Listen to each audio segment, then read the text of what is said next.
qué gusto nuevamente estar con ustedes en el área de ciencias sociales. Hoy trabajaremos la segunda parte de lo que es el Imperio Carolingio. Vamos a conocer en esta mañana nuestro propósito. Bueno, será pues conocer los principales aportes del Imperio Carolingio, ¿no? Esta vez nos vamos a enfocar al desarrollo cultural y por supuesto también a su decadencia. Nuestro tema, Carlomagno y el Imperio Carolingio. Recordemos un poquito que Carlomagno, uno de los principales fundadores, en este caso el fundador principal de esta dinastía, realizó algunas campañas muy importantes, ¿no? Más o menos entre 50 campañas, pero el día de hoy vamos a mencionar las más significativas. Por ejemplo, tenemos la guerra contra los sajones, ¿no? Aquí pueden ver, profesor, sajones no era que usted nos había hablado que estaba en lo que es el Reino Unido e Inglaterra. Claro, en realidad los sajones son germanos también, ¿no? Es decir, vivían en las fronteras del Imperio Romano, pero en algún momento, como pueblo pues que buscaban otros territorios, salen justamente de esta zona para formar, como les había dicho, ¿no?, la heptarquía o el reino de los anglos y los sajones. Pero los sajones todavía se mantenían en la parte del continente europeo, ¿no? Propiamente dicha así, ya que en esta parte es una isla, ¿no?, lo que es el Reino Unido o Inglaterra o Gran Bretaña. Entonces, retomemos esa parte, que los sajones, ¿no?, un grupo germano que lógicamente estaba como también, ¿no?, un enemigo del Imperio Carolingio. Ya, bueno, veamos pues, ¿no?, que toda guerra o conflicto entre dos reinos pues lógicamente es bastante duro y difícil. Luego Carlomagno tendría otras campañas, en este caso que también les había mencionado ya, ¿no?, con los lombardos, ¿no? Los lombardos es esta parte de acá. Y en el año 774 también tuvo que tener estos tipos de campañas militares. También lo hizo con los musulmanes, ¿no? Recuerden ustedes que paralelamente ya los musulmanes hacían sus campañas militares, habían llegado a todo el norte de África, Asia Menor, Asia, y les había dicho a ustedes en esta parte, ¿no?, llegado a la península ibérica, ¿verdad? Pero en sus fronteras se encontraba el Imperio Carolingio. Es ahí justamente donde los francos, en este caso Carlomagno impide el paso de los musulmanes hacia Europa, ¿no? Ya les había mencionado, imagínense ustedes que si los franceses no hubiesen detenido a los musulmanes en esta importante batalla, toda la historia hubiese sido quizás diferente a lo de hoy, ¿verdad? Entonces, con todas estas más de 50 campañas militares, como le decía, Carlomagno llegó a anexar ese territorio muy importante, ¿no?, en lo que son los actuales, por ejemplo, el territorio de Francia, Bélgica, Alemania, Italia, España, Hungría, Austria, Holanda y la misma Checoslovaquia. Entonces, recalcamos que Carlomagno fue uno de los emperadores más importantes de esta dinastía.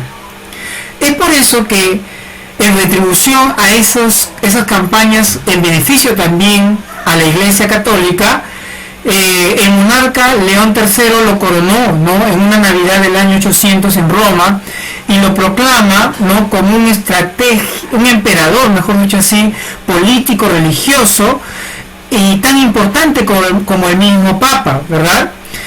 Y desde esa fecha se iniciaría ya el reconocimiento oficial de la dinastía carolingia, porque paralelamente recuerden ustedes que estaban vigentes algunos reyes merovingios, ¿no?, como Childerico, entre otros, y ya a partir de este emperador es exclusivamente la dinastía carolingia.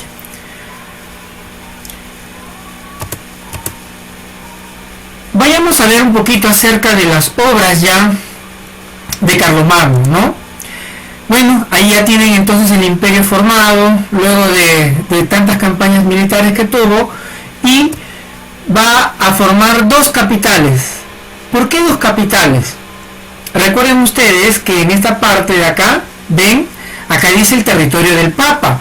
Es decir, Carlomagno, ¿no?, consolida su imperio carolingio con todas estas zonas fronterizas, pero tenía mucho respeto y consideración al territorio del Papa. Por eso tuvo que fundar, para no chocarse nuevamente con la Iglesia, ya que la Iglesia lo autoproclamó emperador, no sé, relacionado con la Iglesia. Entonces había como una especie de alianza y por lo tanto no podía ir en contra de la Iglesia. Por eso, ¿no?, vuelvo a repetir que tenía que respetar ese territorio del Papa, ¿no?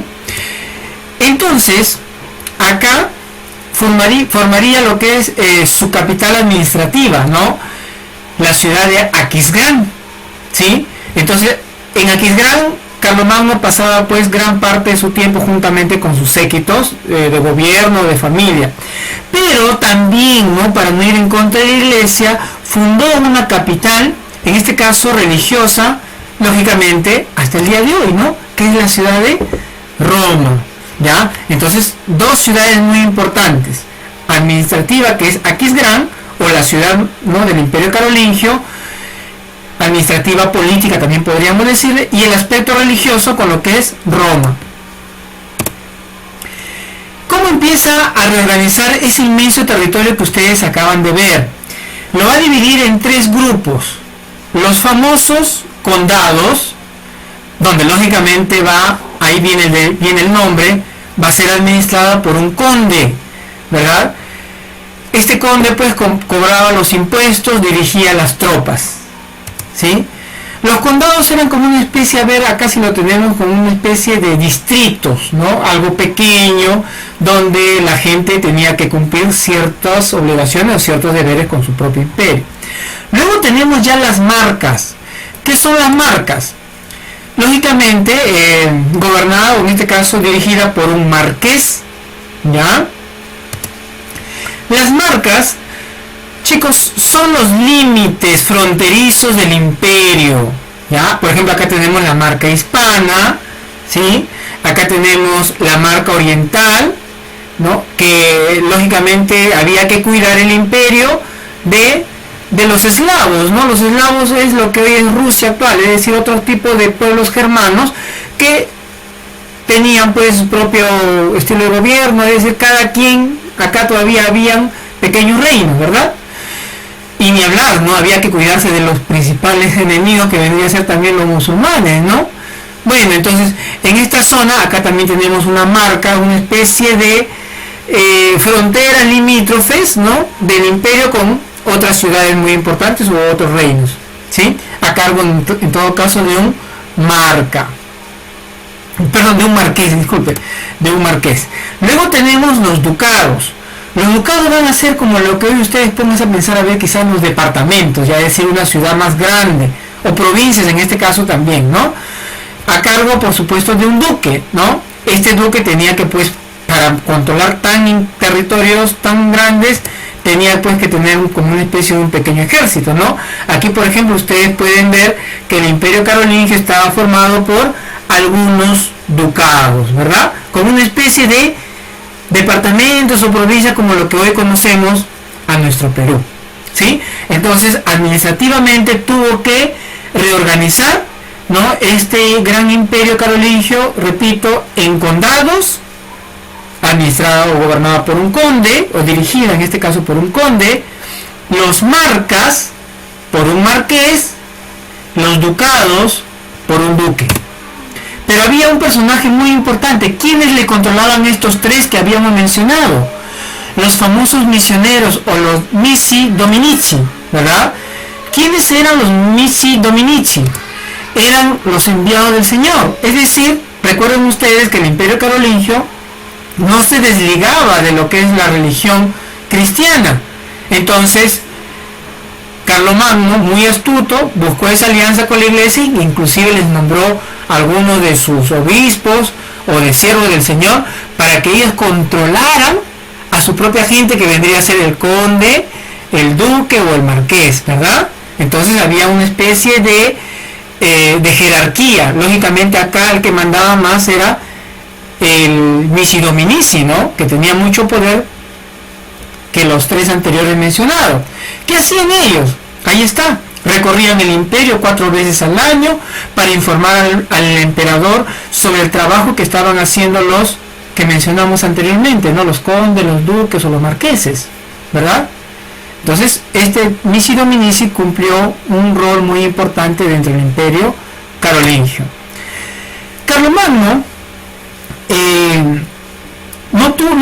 no se favoreció tanto en la parte intelectual, ¿no? Se puede decir que tuvo algunos conocimientos básicos, en pocas palabras, era un analfabeto, no sabía leer ni escribir, pero eso no le impidió a que él, justamente su pueblo, no pasase todo lo que él quizás tenía algunas dificultades, ¿no? Por eso tuvo que crear, ¿no?, lo que es nuevamente las escuelas, resurgir. Por eso en esta parte nosotros le llamamos renacimiento del mundo carolingio. ¿Qué es renacer? Renacer viene a que nuevamente, ¿no?, salga a la luz algo del pasado. En este caso, Carlomagno quería recuperar toda la vida antigua, que era buena, siempre les he dicho, ¿no? La antigua Roma tenía una excelente organización política, social, económica. Entonces este imperio carolingio no se quería desligar, ¿no?, de todos esos conocimientos excelentísimos, pues, que tenía el imperio romano.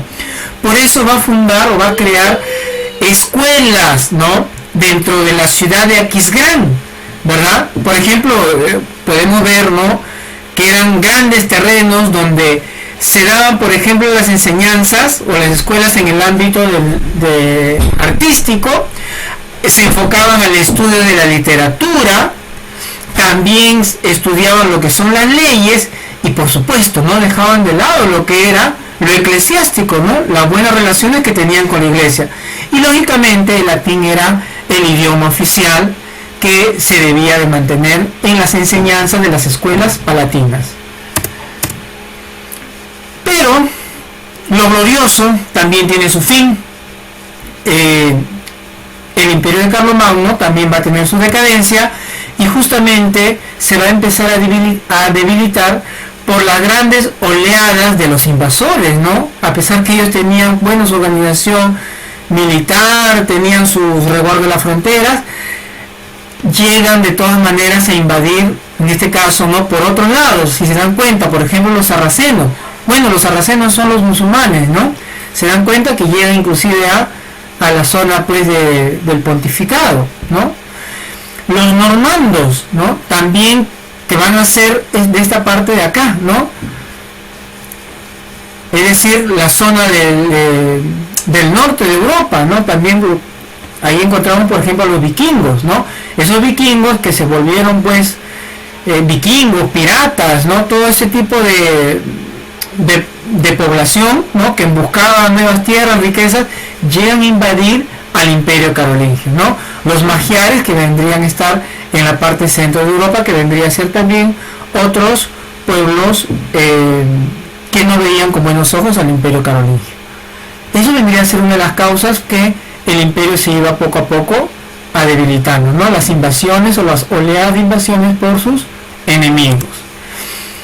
Más adelante, Carlomagno también, bueno, va a tener su heredero, pero van a ser específicamente sus nietos quienes van a desintegrar, ¿no?, este gran imperio que le costó a Carlomagno, y lo van a dividir en 3 partes o en 4 fracciones, ¿no? Se divide en este caso el imperio con los nietos Carlos el Calvo, ¿no?, que se queda con esta zona que ustedes están viendo, cerca a lo que es la marca hispana. Lotario se queda con una parte que incluye lo que es el territorio de la iglesia, en este caso del Vaticano. Y Luis el Germánico, ¿no?, que probablemente toda esta zona ya quedaría en manos de Europa casi central, ¿verdad? Bueno, en realidad todo esto vendría a ser Europa central. Entonces, esta división se realiza a través de un importante tratado del año 843, famoso Tratado de Verdún, donde se divide por completo el imperio